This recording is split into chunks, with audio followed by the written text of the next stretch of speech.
Well, can you believe school is right around the corner for kids? Some parents are very excited, but listen, while you're talking about preparing for back to school, you got shopping, maintaining other finances. These are some of the things that really parents have to deal with, and as well as students. And many students have started college, and oftentimes they have trouble maintaining their finances. Now, joining us to give us some financial tips to some parents, as well as some college students. We're going to record this segment and send it to my son. We're going to welcome our educational financial empowerment coach, Ash Exantus, and he's here with us. He's the president and CEO of Ash Cash Enterprises, and want to make sure we get it all right. Good to have you.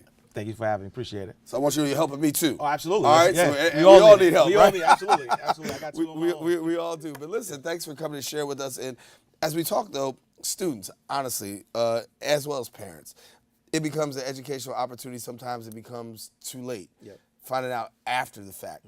But walk us through your organization and what you've been doing. Yeah, I think it's important that education at any level, whether it's as their kids going through school, as parents, it's important for it to happen because financial education is what stops the bleeding, right? So even if you are at a point where you're not educated on finances, today is the day that you start saying to yourself that I'm going to start creating some steps that's going to help me keep more of my money in my pocket, be able to be financially free. And so what we do is really just help people educate themselves, empower people to take advantage of their finances in a way that's going to help them live their best life at the end of the day, because it's really about being comfortable and enjoying life. But if you don't have the finances, if you're stressed, if you're figuring out how you're going to make ends meet, you're not going to be able to have a good quality of life. And it's equally stressful. You have the student as well as the parent, and both of them go through their different levels of stress. What are some of the common mistakes that people are making during this time? Oh no, I think the biggest mistake is that people wait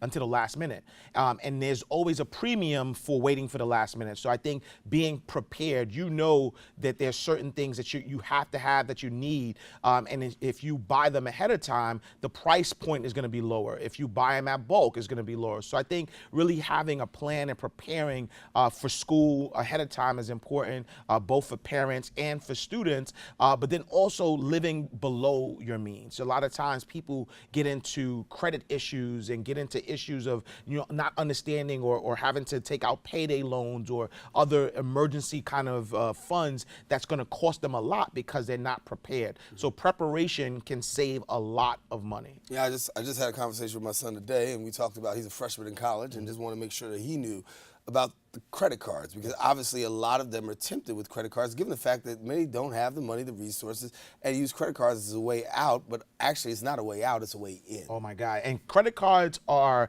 a gift and a curse, right? So when you look at your credit and how it affects your credit, it's 30%. Your usage ratio is 30% of your credit.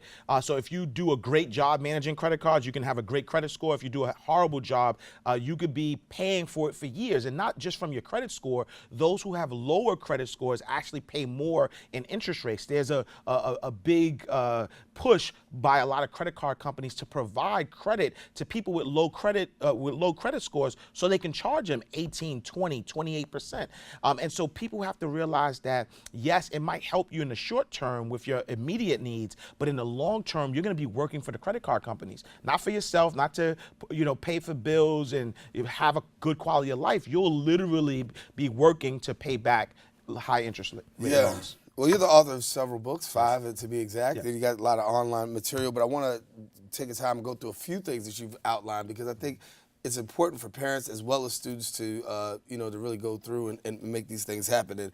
And you say, first of all, the number one thing is the importance is really about sticking to a budget. Oh, absolutely. A budget is your roadmap. A lot of people think a budget tells you what you how to spend your money, but it's really just a roadmap. It's just telling you, where to go and how to get there. So a budget is really, really important. And so it's important to outline how much money is coming in, on a basic level, how much money is coming in, how much money is coming out, and exactly where it's going, and then kind of look at your budget, because a lot of times we don't realize that we might be spending too much money eating out. We might be spending too much money on Ubers. We might be just spending too much money on certain areas. So having that budget gets to tell us, okay, you know what, I'm spending too much money here, and if I want to continue to spend money here, what do I have to cut?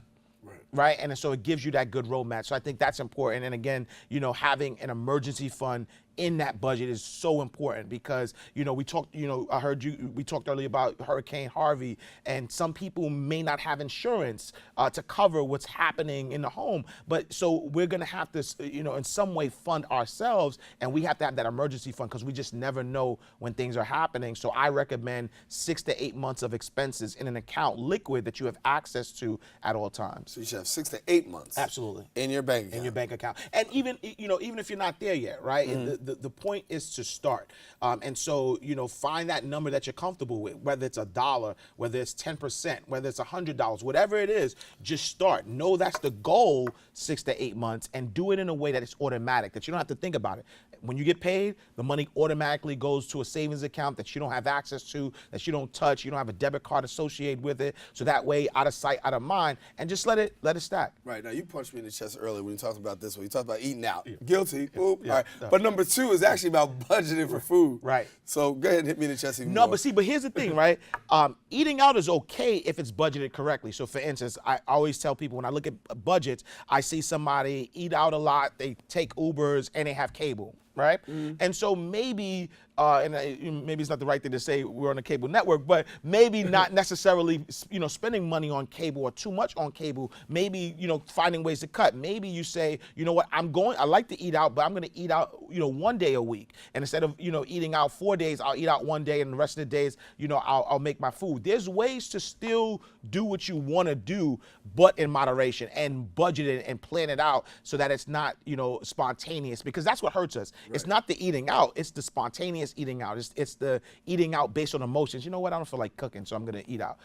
So I think it's really about, having a budget. And if you can't, stop eating out, you just say, all right, it's costing me X amount of money, but where else within my budget can I cut so I can accommodate that eating out? So for the purpose of this show, we're going to encourage people to watch cable, pay your cable bill, and eat sandwiches, and watch us on cable. That's what we want you to do. But listen, talk about savings essentials, because saving really is the most important thing. And sometimes for most people, it's a hard thing. Yes. But we do know if you save a little bit, a little goes a long way. Yes. Oh, no, absolutely. And I think that's important that people understand that it's really the habit of saving. It's not necessarily, forcing yourself to save, because that never works. I've seen people who, cut out everything and they save thousands of dollars, but then they relapse because they deprive themselves. So it's really starting in moderation. Actually start with a plan, with amount of money that you can afford to put away. And as you do that, you start to realize, okay, you know what, I'm gonna start with $10 out of sight, out of mind. I'm gonna start with $20, and then you start to increase it. And the most important part, though, I think that people mess up a lot is where they have their savings account in the same place where they have their main checking accounts, where they pay the bills. You have to separate the two, because the temptation to say, oh, this store is having a buy one, get one free, and you know what, I don't have it in my checking account, but I can just transfer it really easy